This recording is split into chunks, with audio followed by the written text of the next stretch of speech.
Asia के नक्शे पर इस वक्त बारूद की गंध फैली है और दो पड़ोसी मुल्क पाकिस्तान और अफगानिस्तान एक ऐसी जंग में उलझ गए हैं जिसका अंत फिलहाल नजर नहीं आ रहा। ये महज एक झड़प नहीं बल्कि एक पूर्ण ओपन वॉर की शुरुआत है। पाकिस्तान ने अफगानिस्तान की राजधानी काबुल को दहला दिया है तो जवाब में तालिबान ने पाकिस्तान की 15 चौकियों पर कब्जा जमा लिया है। नमस्कार, मैं खुशी चौधरी और आज हम आपको इस महायुद्ध की एक एक बारीकी बताएंगे। पाकिस्तान और अफगानिस्तान में अब आर पार की लड़ाई छिड़ गई है। हालात इतने बेकाबू हो चुके हैं कि सरहद पार अब सिर्फ गोलियों की आवाजें सुनाई दे रही हैं। कभी पाकिस्तान अफगानिस्तान में घुसकर खून की होली खेल रहा है तो कभी अफगानिस्तान बदले की आग में पाकिस्तान की लंका लगा रहा है। ताजा जानकारी के मुताबिक पाकिस्तान ने अफगानिस्तान पर भीषण एयर स्ट्राइक कर दी है, लेकिन इस बार तालिबान ने भी ऐसा मुंहतोड़ जवाब दिया है जिसकी कल्पना शायद जनरल आसिम मुनीर ने नहीं की होगी। खबर है कि अफगानिस्तान ने जवाबी कार्रवाई करते हुए 55 पाकिस्तानी सैनिकों को मौत के घाट उतार दिया है।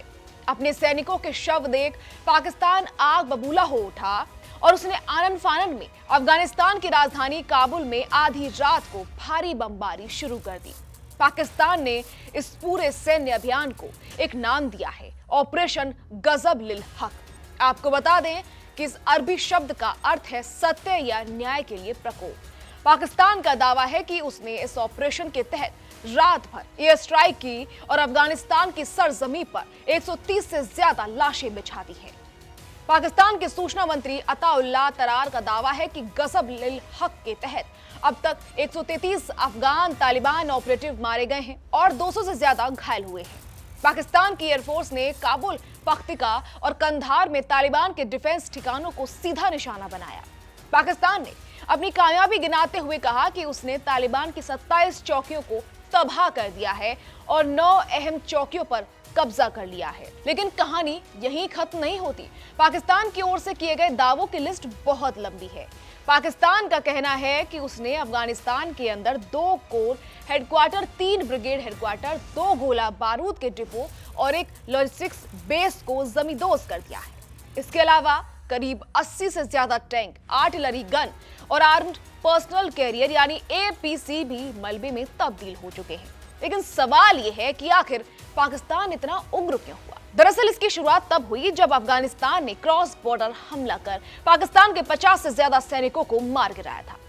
इसी का बदला लेने के लिए जनरल आसिम मुनीर और प्रधानमंत्री शहबाज शरीफ की सरकार ने काबुल पर फाइटर जेट्स भेज दिए।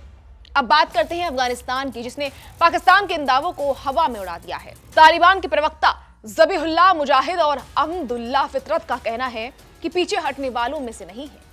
अफगानिस्तान ने दावा किया कि उसने पाकिस्तान के 6 अलग अलग सेक्टर्स पर भीषण हमले किए।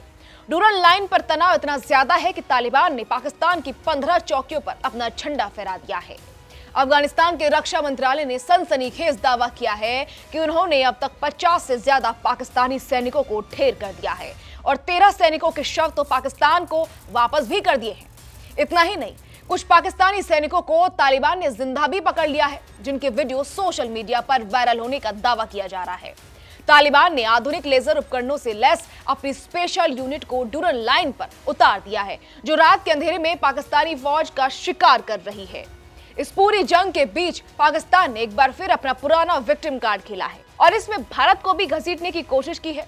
पाकिस्तान के रक्षा मंत्री ख्वाजा आसिफ का कहना है कि तालिबान अब भारत का प्रॉक्सी बन गया है और अफगानिस्तान भारत की कॉलोनी की तरह बर्ताव कर रहा है। पाकिस्तान का आरोप है कि तालिबान भारत के इशारे पर पाकिस्तान में आतंकवाद एक्सपोर्ट कर रहा है। अगर गहराई में जाएं तो इस ताजा हिंसा की आग 21 से 22 फरवरी की रात को सुलगी थी। संयुक्त राष्ट्र सहायता मिशन UNAMA की रिपोर्ट के मुताबिक पाकिस्तान ने नंगरहार और पख्तिका में हवाई हमले किए थे, जिसमें 13 मासूम नागरिक मारे गए थे, जिनमें महिलाएं और बच्चे भी शामिल थे। इसी नरसंहार का बदला लेने के लिए तालिबान ने पाकिस्तानी आर्मी पोस्ट को निशाना बनाना शुरू किया और अब ये एक पूर्ण युद्ध का रूप ले चुका है। फिलहाल कंधार और हेलमंद के बॉर्डर पर भारी तोपखाना तैनात है। पाकिस्तान के सूचना मंत्री ने आंकड़ों को खारिज करते हुए कहा है कि उनके सिर्फ 2 सैनिक मारे गए हैं, लेकिन जमीनी हकीकत कुछ और ही बयां कर रही है। शहबाज शरीफ और आसिम मुनीर के सामने अब दोहरी चुनौती है।